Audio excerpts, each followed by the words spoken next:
اور اے دین قادیان، اے دنیا کے غلیظ ترین گٹر، تم بھی کان کھول کر سن لو، مرزا غلام قادیانی کذاب تھا، مکار تھا، ہمارا سب سے بڑا دشمن تھا۔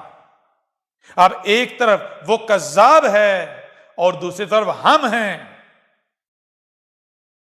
اس سے پہلے تم آزاد گھوم رہے تھے، دندنا رہے تھے، موجیں کر رہے تھے، بکواسات کر رہے تھے، ہم سے منسوب کر کے ہمارے پر تہمتیں ملامتیں باندھ رہے تھے، تو صرف اس وجہ سے کہ ہمارے آنے کا وقت نہیں ہوا تھا۔ آج نہ صرف ہمارے آنے کا وقت ہو گیا بلکہ ہم آ گئے۔ اب اگر تم سچے ہو تو اب آؤ مقابلے پر۔ جس رب کے چہیتے ہونے کے تم دعوے دار ہو، اب وہ رب تم سے کلام کر رہا ہے۔ اب آؤ اپنے آپ کو چہیتا ثابت کرو۔ تم ہمارے چہیتے نہیں ہو، تم دنیا کے غلیظ ترین لوگ ہو، تم ایک غلیظ ترین گٹر کے کیڑے ہو، تم ہمارے دشمن ہو، تم ہمارے بندے نہیں ہو، تم ہمارے دشمن ہو۔ اب آؤ ہمارے مقابلے پر، کیونکہ اگر تم ہمارے بندے ہو تو پھر ہمارا بندہ جو ہمارا وجود ہے، ہمارے اوپر اگر انگلی اٹھائے جائے، اگر اس کے رب کے اوپر انگلی اٹھائے جائے تو وہ بلو میں نہیں گھستا، وہ اپنے رب کو رسوا نہیں کرواتا، اپنے رسول کو رسوا نہیں کرواتا، وہ اٹھ کر منہ توڑ جواب دیتا ہے۔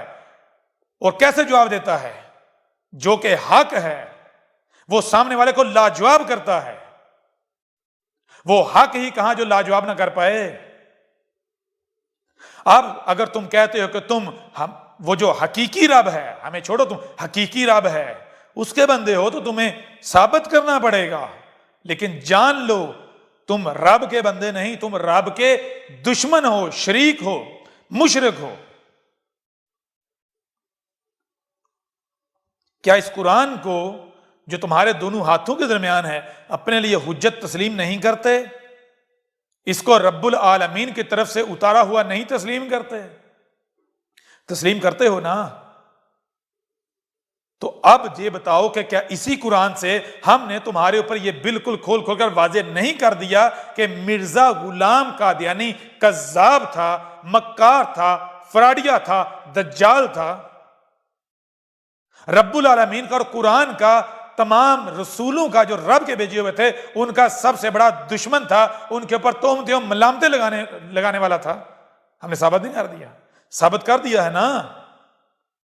اس کے باوجود بھی اگر تم کہتے ہو کہ نہیں وہ سچا تھا، تو پھر جان لو تم یہ کہہ رہے ہو کہ قرآن جھوٹا ہے، رب العالمین جھوٹا ہے، یا کم از کم تم یہ کہہ رہے ہو کہ یہ اس وقت تم سے کلام کر رہا ہے یہ کذاب ہے۔ تو جان لو اس وقت جو تم سے کلام کر رہا ہے اگر یہ کذاب ہوا تو پھر تم اسی طرح دنیا میں دندناتے پھرو گے، اسی طرح چلتے رہو گے جیسے اس سے پیچھے ماضی میں کرتے آئے، چلتے رہے۔ ٹھیک ہے نا؟ اب وہ وقت گزر گیا، اب تمہارے سامنے کذاب نہیں ہے، کوئی مرزا نہیں ہے، یہ اس وقت کا ابراہیم ہے۔ جیسے اس وقت ابراہیم نے اس وقت کے جو خدا تھے، جو بت تھے، جو ان لوگوں کے اپنے ہی ہاتھوں سے تراشیدہ تھے، ان کی اپنی خواہشات تھیں، اس وقت کے لوگوں کے جو بت تھے وہ اصنام تھے مٹی کے، ان پر کلہاڑے چلائے تھے، این اسی طرح آج اسی ابراہیم کی ذریت سے، اسی ابراہیم کی آل سے یہ ابراہیم موجود ہے، اسی ڈی این اے سے، ٹھیک ہے، جس کا ہم نے تم سے وعدہ کیا تھا۔ ٹھیک ہے نا؟ آج جو تمہارے بت ہیں بڑے بڑے، جو آج موجودہ دور کہ تمہاری اپنی ہی خواہشات ہیں، تمہارے اپنے ہی تراشیدہ بڑے بڑے اصنام ہیں، بت، الصلاۃ کے نام پر نماز، اللہ کے نام پر جو سب سے بڑا بت ہے، الحج کے نام پر جو بت ہے، الزکوٰۃ کے نام پر جو بت ہے، الصیام کے نام پر جو بت ہے، اور اس کے علاوہ جتنے بھی بت ہیں، ان تمام کے تمام بتوں کے اوپر کلہاڑا چلا دیا، تمہارے اللہ کو تمہاری جیب میں ڈال دیا، تمہارے اللہ کی ایسی کی تیسی۔ ٹھیک ہے نا؟ لاؤ اپنے اس اللہ کو سامنے، دیکھتے ہیں وہ کیسے سامنے آتا ہے، پہلے اس کا وجود تو ثابت کر لو گدھے کے بچوں۔ جان لو اب حق آ گیا، اور حق کو حق حاصل ہے کہ اسے کیا جائے۔ کیوں؟ کیونکہ حق لا شریک ہے۔ حق آ جائے اور اس کا شریک دندناتا پھر، یہ کیسے ممکن ہے؟ ہاں یہ جان لو کہ حق کیا ہے۔ حق چھو منتر کا نام نہیں ہے، حق العزیز العلیم الحکیم ہے۔ حق جو بھی کام کرتا ہے وہ کیسے کرتا ہے، ہم تمہیں ایک چھوٹی سی مثال دیتے ہیں۔ ذرا بچپن کی اپنی فوٹو اپنی تصویر سامنے رکھو اور آج کی اپنی فوٹو اپنی تصویر کو سامنے رکھو، ذرا دیکھو کوئی فرق نظر آتا ہے؟ شکل میں، صورت میں، کردار میں، وزن میں، حجم میں، ہر لحاظ سے 180 ڈگری الٹ ہے یا نہیں؟ متضاد ہے یا نہیں؟ فرق ہے یا نہیں؟ یہ فرق کون لے کر آیا؟ رب جو کہ حق ہے۔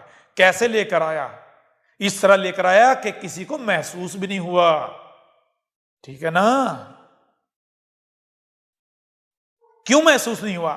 کیونکہ آہستہ آہستہ آہستہ آہستہ پوری حکمہ کے ساتھ کیا کام، ٹھیک ہے نا؟ تو یہ ہے حق، یہ ہے تمہارے رب کا کام۔ رب کیا کرتا ہے؟ رب کچھ بھی چھو منتر کر کے نہیں کرتا، وہ پورے پروسیس سے ترتیب کے ساتھ کرتا ہے۔ تو حق جب آ گیا ہے تو حق کیا ہے؟ لا شریک۔ حق کیا ہے؟ جیسے سورج کیا ہے؟ حق، روشنی کا دعوے دار۔ سورج آ جائے اور اندھیرا جو کہ اس کی ضد ہے وہ قائم رہ سکے، کیسے ممکن ہے؟ حق آ جائے اور شریک قائم رہ سکے، ممکن ہی نہیں۔ تو جان لو آج کیا ہے؟ آج حق آ گیا۔ اب جب حق آ گیا ہے تو جو شریک ہے، جو باطل ہے، وہ قائم رہ سکے؟ سوال ہی پیدا نہیں ہوتا، سوال ہی پیدا نہیں ہوتا۔ کیوں؟ کیونکہ حق لا شریک ہے۔ اب تمہارے مٹنے کا، ذلیل و رسوا ہونے کا، صفحہ حسیدہ مٹنے کا، نشان عبرت بننے کا وقت آ گیا۔ اب ہم تمہیں بعد والوں کے لیے نشان عبرت بنانے جا رہے ہیں، اور پوری ترتیب کے ساتھ، پوری حکمہ کے ساتھ، جو ہمارا قانون ہے۔ ہم تمہاری طرح اجلت پسند نہیں ہے کہ چھو منتر کر کے کر دیں، نہیں۔ اب دیکھو تمہارے ساتھ ہوتا کیا۔ اب کاؤنٹ ڈاؤن شروع کر دو، الٹی گنتی شروع کر دو۔ کیوں؟ کیونکہ جب حق آ جاتا ہے، جیسے ہی حق آتا ہے تو باطل جو ہے اس کا کاؤنٹ ڈاؤن سٹارٹ ہو جاتا ہے۔ کیونکہ جب روشنی آتی ہے، جب سورج نکلتا ہے تو اندھیرا جو ہے وہ چھٹنا شروع ہو جاتا ہے، اندھیرا قائم نہیں رہ سکتا۔ حق آ جائے اور باطل بڑھے، کیسے ممکن ہے؟ حق آ جائے تو باطل کا کم ہونا قانون میں ہے۔ حق آ جائے، جو حق کا دعوے دار ہو اور اس کا جو مد مقابل ہے وہ کمزور نہ ہو، کمزور ہونا شروع نہ ہو جائے، یہ تو حق ہونے کی پہچان ہی نہیں ہے۔ حق ہونے کا دعوے دار ہو، جو اس کا مد مقابل ہے، جو اس کو وہ باطل کہہ رہا ہے، وہ الٹا طاقت میں آگے بڑھے، یہ کیسے ممکن ہے؟ وہ تو حق کی ثابت نہیں ہوتا۔ لہذا آج سے تمہارا کاؤنٹ ڈاؤن سٹارٹ، آج سے تمہاری ذلت شروع۔ اب دیکھو آگے کیا ہوتا ہے۔ اب تمہارے پاس صرف دو رستے ہیں۔ ہدایت کے آ جانے کے باوجود اگر کوئی ہدایت کا کفر کرتا ہے تو اس کو نشان عبرت بنایا جاتا ہے۔ پہلا رستہ یہ ہے کہ یا تو اس کو تسلیم کرو، کیونکہ یہ حق ہے، تمہارے اوپر بالکل کھول کر واضح کر دیا گیا۔ اگر تسلیم نہیں کرتے، انکار کرتے ہو، کفر کرتے ہو، تو کفر کس کا کیا جاتا ہے؟ حق کا نہیں۔ حق کا کفر نہیں کیا جا سکتا، کفر باطل کا کیا جاتا ہے، اور اس کا کیا جا سکتا ہے۔ اگر کفر و کذب کرنا ہے تو اس کو باطل ثابت کرنا ہوگا۔ اگر باطل ثابت نہیں کرتے تو پھر ایک ہی رستہ ہے، ماننے والا۔ ماننا تو تمہیں پڑے گا، یہ ہم گارنٹی دیتے ہیں، یہ ہمارا تمہارے ساتھ وعدہ ہے۔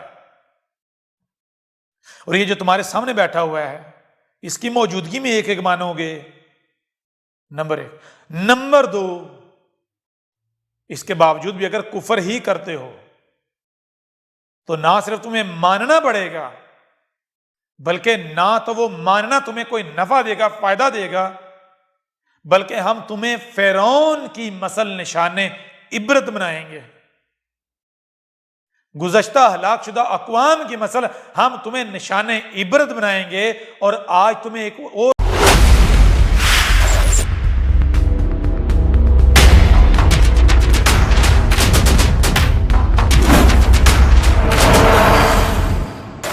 مرزا غلام قادیانی کون تھا؟ دہلا دینے والے حقائق جانیے احمد عیسیٰ کی زبانی۔